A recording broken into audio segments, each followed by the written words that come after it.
Ndagarutse kandi ngarutse ngira nti umugisha Uwiteka atanga utwifuriza ukubirwe 7. New Times Family Choir. Dufite amashimwe menshi kubera ko Uwiteka twigaragarije muri amavuna. Nta mugayo, umurimo nuwe, niwe nyir'ubutware n'ubushobozi kuri buri kimwe cyose, nahabwa icyubahiro. Nubwo byari bigoranye, ariko muri aya materaniro nta muntu unyagirwa. Iyo imvura iguye abantu bose baba bicaye nta kibazo bafite. Nta kibazo cy'inyota kuko buri wese ukenera amazi yo kunywa arayahabwa. Turashimira mwe mwese muza kwifatanya natwe muri aya materaniro twateguye. Tubabwira tuti umuhati wanyu si ubusa ku mwami.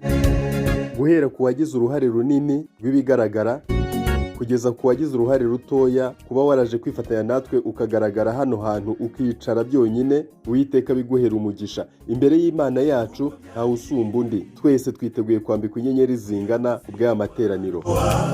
Dukomeje kubona imirimo itangaza y'Imana n'ibikorwa byayo bidahangarwa muri aya materaniro. Yesu nako atagize, nahabwa icyubahiro. Bayobozi, bizera namwe bashyitsi, mwese turabashimiye. yadutumye abantu benshi cyane we. Namwe mwese muri hirya no hino mwumve yuko ijuru ryabahaye umugisha. Uhabwa umugisha naryo wo gukurikira iki cyigisho. Reka tubanze twumve ya ndirimbo ubundi twinjire mu cyigisho. Uri kumwe na Samuel Niyodusenga.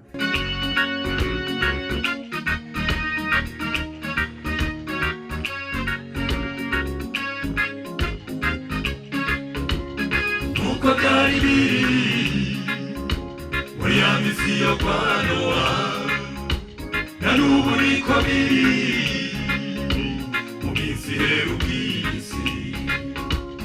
Yesu ntabwo atagize kugira ngo atuburire, atubwira yuko isi igiye gushira, ariko twanga kumvira. Yadutumye abantu benshi cyane we, yuko agiye kugaruka vuba.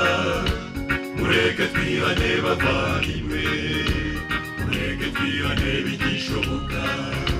Nimwihane, nimwihane bavandimwe, nimwihane muhunge imvura igiye kugwa, imvura y'amazuku n'umuriro.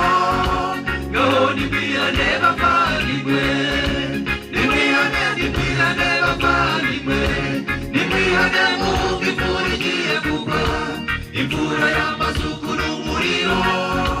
Ngaho nimwihane bavandimwe, nimwihane, nimwihane bavandimwe, nimwihane muhunge imvura igiye kugwa, imvura y'amazuku n'umuriro. Ngaho nimwihane bavandimwe, nimwihane, nimwihane bavandimwe, nimwihane muhunge imvura igiye kugwa, imvura y'amazuku n'umuriro. Ngaho nimwihane bavandimwe.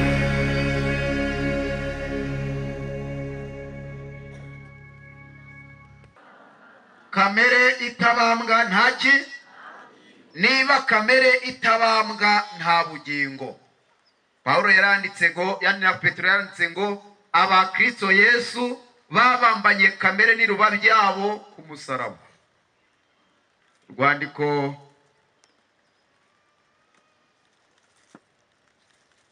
tugiye kurebera hamwe ibibyanditse muri Bibiliya, muri Yesaya igice cyaho cya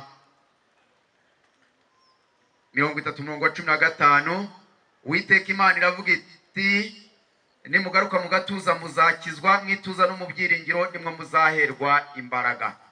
Tugiye kuganira ku kibazo kijyanye n'impamvu umuntu ava mu pagani ntibumuvemo, yajya mu Kristo nabwo ntibumujyemo. Iyo dutekereje uburyo ku isi hari ibitabo byinshi, hakaba ibitabo by'irangamimerere, hakaba ibitabo abantu batwandikamo yo mu kigo cy'igihugu gishinzwe amarangamuntu, hakaba ibitabo by'amatorero twandikwamo, hakaba ibitabo by'amashuri aho twanyuze twiga, hakaba ibitabo byo kwa muganga aho twanyuze twivuza, hakaba ibitabo by'amatorero aho twanyuze dusengera, kandi hakaba ibitabo byo mu ijuru. Tugiye kureba ibitabo 6 amazina yacu yanditswemo. Igitabo cya mbere ni igitabo cy'irangamimerere, igitabo cya kabiri ni igitabo cy'ikigo cy'igihugu gishinzwe amarangamuntu. Iyo umuntu afite imyaka 16 baramubarura bakamuha irangamuntu. Icya gatatu ni mu mashuri aho twanyuze twiga mu bitabo by'amashuri. Iyo bagutangije umwirondoro barawufata so na nyoko bakabandika. Igitabo cya kane ni igitabo cy'amadini aho twanyuze dusengera mu bitabo by'amatorero. Amazina yacu barayasigaranye. Aha gatanu ni mu bitabo byo kwa muganga aho twanyuze twivuza. Aha gatandatu ni mu bitabo byo mu ijuru. Rero tugiye kurebera hamwe ibitabo byo mu ijuru kuko byo ni bitatu. Muri Daniel 7:10 haranditse ngo imbere hatembaga umuriro uduhumbagiza baramukoreraga kandi inzovu bari bamuhagaze imbere. Manza zirashingwa ibitabo birabumburwa. Abadivantiste bagira igitabo cy'intambara ikomeye page 450 handitse amagambo nshaka kubasomera ahangaha. Haranditswe ngo ibitabo byo mu ijuru byandikirwa mu ijuru bikandikwamo amazina n'ibikorwa by'abantu kandi ibyo bitabo bereye guhamyaho imyanzuro y'urubanza. Mu ijuru rero hari ibitabo bitatu. Igitabo cya mbere ni igitabo cy'urwibutso, icya kabiri ni igitabo cy'ibyaha aricyo cy'urupfu, icya gatatu ni igitabo cy'ubugingo. Igitabo cy'urwibutso nicyo tugiye kubanza guheraho. Handikwamo bande.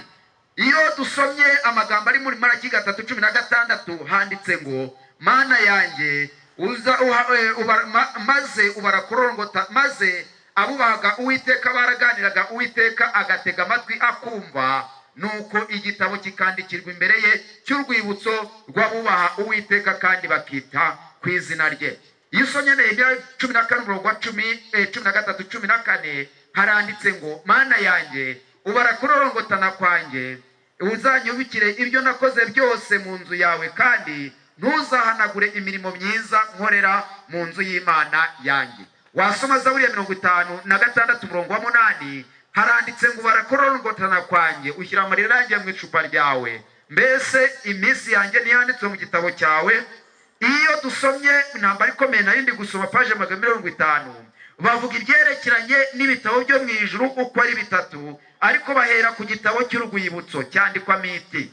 Igitabo cy'Imana cy'urwibutso cyandikirwa imbere y'Imana. Ibi bintu ndi kubisoma. Iyo mpamvu mubona iyi mudasobwa iri hano. Nkaba ntashobora kuva muri iyi position, ndagira ngo mutege amatwi mwumve ibintu byanditse mu gitabo cyitwa Umwuka w'Abahanuzi. Rero reka mbabwire, twagize amahirwe yo kuba mu itoro ry'Abadivantiste, itoro rikomeza amategeko y'Imana rifite guhamya kwa Yesu, kandi guhamya kwa Yesu ni Umwuka w'Abahanuzi. Iri torero mureba Enoch yarivuze ibintu bikomeye, aravuga ngo iyi Imana yamagaye itorero ryayo n'ibyigiza amatorero birahaguruka. Nibyigize iki? Nibyigiza amatorero birahaguruka. Rero iri torero rigira ibitabo byitwa Umwuka w'Abahanuzi, ni inyandiko zose za Elina White. Buri indirimbo ntabwo ari umwuka w'ubuhanuzi. Ibitabo byo ku Muhima ntabwo ari umwuka w'ubuhanuzi. Igitabo Bibiliya yita Umwuka w'Abahanuzi ni intambara ikomeye, ni uwifuzwe byose, ni abakurambere n'abahanuzi, ni abahanuzi n'abami, ni ibyakozwe n'intumwa. Ibyo bitabo bitanu nibyo bitabo byitwa Umwuka w'Abahanuzi. Ibihamya by'itorero, inyandiko z'ibanze, kugana Yesu, ibindi bitabo byose ni ibitabo byagiye bivanwa muri ibyo bitabo bitanu byitwa ko ari ibitabo byasonzoranijwe. Niyo usomye igitabo cy'umwiteguro w'imvura y'itumba nacyo ni ibitabo byasonzoranijwe. Ni amagambo yagiye akurwa muri ibyo bitabo bitanu. Rero icyo nicyo cyitwa Umwuka w'Ubuhanuzi. Mutega amatwi rero mwumve ibyanditsemo. Impamvu dusoma Umwuka w'Ubuhanuzi ni iyihe? Umwuka w'Abahanuzi we nkurikije ibyo nagiye soma muri Bibiliya, hari igihe muri Bibiliya bavuga isomo runaka bagera ku Mwuka w'Abahanuzi bakarirondora bakava ku muzi bakageza ku muhamuro. Mu yandi magambo, ku bijyanye n'ubusobanuro bw'Umwuka w'Abahanuzi, niyo abantu basomye isomo ryo muri Bibiliya ntibaryumve bakajya mu bitabo by'Umwuka w'Abahanuzi, mu Mwuka w'Abahanuzi babibasobanura neza. Ariko muzitondera Umwuka w'Abahanuzi, we agira amahane aruta ya Bibiliya. Umwuka w'Abahanuzi agira amahane aruta ya Bibiliya ku mpamvu ebyiri. muri Bibiliya bagaragaza yuko abantu bakirya inyama bagomba kurya iz'ihene, iz'inkoko ndetse inyamaswa zose zatuye mu mubare w'11. ariko iyo bageze ku mwuka w'ubuhanuzi ho bavuga neza yuko umuntu ukirya inyama ku meza ye agomba gukurwa kuri lisiti y'abantu bazajya mu ijuru. Ntabwo bigeze basobanura iz'ihene, ntibavuze iz'ingurube. Muri Yesaya 66 umurongo wa 17 haranditswe ngo abiyeza bakitegura kujya amasambu yabo batoye umurongo bakarya inyama z'ingurube n'ikizira n'imbeba icyitwa sumbirigi. Sumbirigi murazizi? Abantu bazi sumbirigi ni bazamura ikiganza cy'iburyo. Aha, za mbeba zororwa. Haranditse ngo abo bose bazashira icyarimwe ni kwiteka nyiringa bavuga.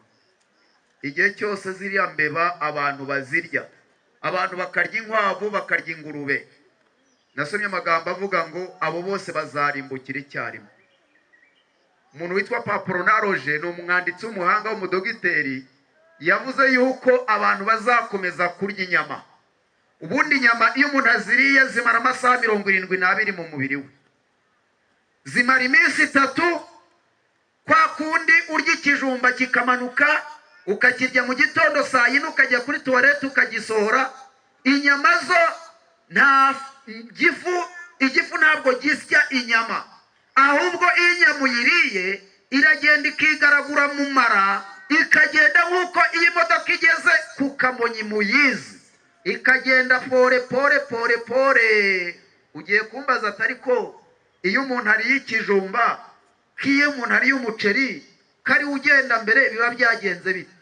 Inyama urazirya uyu munsi, ntabwo turi kuwa gatatu, iyo ubu turi kuwa gatatu w'isabato. Iyo inyama uziriye uyu munsi kuwa gatanu w'isabato,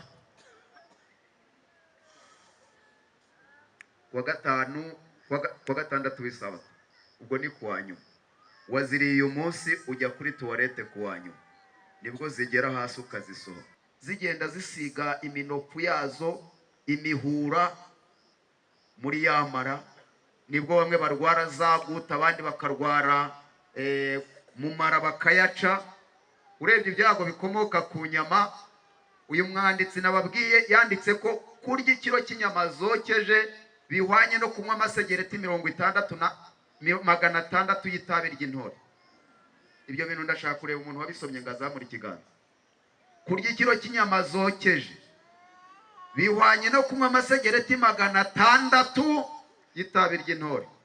Uretse giye ubivugiye hano, nta muntu waba uzi ayo magambo ko yaba yaracakiranye nayo yiga. Nta muntu wabisomye uri ahangaha. Ndatangaye, ariko reka nta nubwo nabarenganya. Nabonye abantu benshi baza bikubita amaboko kugira ngo bagiye mu misa batagira Bibiliya. Ntabwo rero waba utagira Bibiliya ngo ugire umwuka buhanuzi. Igitabo cy'Imana cy'urwibutso, umurimo wose wo gukiranuka wanditswemo ubutazasibangana. Igishuko cyose umuntu yatsinze. N'abantu bangana iki batsinda ibishuko ahangaha? Icyaha cyose umuntu yanesheje, ijambo ryose rihumuriza. Mu buhanga butangaje kandi butagereranywa mu bitabo byo mu ijuru handitsemo ijambo ryose ry'ibinyoma, umurimo wose wo kwikanyiza, inshingano yose itujujwe, icyaha cyakorewe mu rwihisho, igihe cyapfushijwe ubusa, imiburo yoherejwe n'ijuru, igihe cyapfushije ubusa cyangwa gucyaha kwirengagijwe, imbaraga zakoreshejwe mu kwimakaza ibyiza cyangwa bibi. Ibi bintu byose byandikwa mu gitabo cy'urupfu. Igitabo cy'urupfu hari ibintu 10 bituma umuntu acyandikwamo. Icya mbere, ijambo ryose ry'impfabusa abantu bavuga. Ubushakashatsi bwakozwe bagaragaje ko abagore n'abakobwa ku munsi bavuga hagati y'amagambo 1000 ndetse n'1500. Ubushakashatsi bwakozwe bagaragaje ko abagabo cyangwa se abasore bavuga hagati y'amagambo 700 cyangwa se 1000. Utekereza amagambo asohoka mu kanwa kawe ku munsi. Ijambo ryose ry'impfabusa abantu bavuga bazaribazwa ku munsi w'amateka. Icya kabiri, ibiganiro byo mu rwihisho. Ibi biganiro byo mu rwihisho nabyo bizakoza abantu isoni. Icya gatatu, ijambo ryose ry'ikinyoma. Ipaje 351 mu gitabo cyitwa Uwifuzuye byose haranditswe ngo niba twarahemukiye abantu binyuze mu buriganya ubwo ari bwo bwose mu byerekeranye n'ubucuruzi, niba hari indonke twakiriye, bona nubwo haba harifashishijwe amategeko, dukwiye kwicuza icyo kibi twakoze. Haranditswe ngo dukwiye gusubiza ibyo twibye, atari ibyo twatwaye gusa, ahubwo n'inyungu zabonetse mu gihe byari bikiri mu maboko yacu. Iyo bigenze bitya, iyi miburo ihabwa abantu bose bajye bagura ibintu mu cyamunara. Nta muntu w'Imana ukwiye kujya mu cyamunara ngo agure ibintu icyitwa imari ya byunguru. Na ba bandi bagura abantu babahenze, bakagura nabo babubitseho urusyo, akagenda yigira gutya ati namusinzirije, namusinzirije, reba iyi sambu naguze 100,000, namusinzirije, namusinzirije. Haranditswe ngo niba twarahemukiye abantu binyuze mu buriganya ubwo ari bwo bwose mu byerekeranye n'ubucuruzi, niyo haba harifashishijwe amategeko. Uzi ko umuntu ayoboka inzira z'amaguyi, amategeko agasinyira ibintu atwaye, umutima umwemeza ko ari ubujura. Ubujura bw'ibi, abantu bibisha ubujura bushukana, umuntu ukamukubirana n'ikibazo ufite. Iyo ngeze ahangaha ndicara, narasomye muri Zaburi ya 15 umurongo wa 2, umuntu uzatura harengeye ni umuntu wese uvuga ukuri. Murihangana, ni ikibazo cy'ibikoresho bintengushye bituma ikibwiriza kitarangira, ariko niringiye ko ubutaha bizakemuka. Murakoze.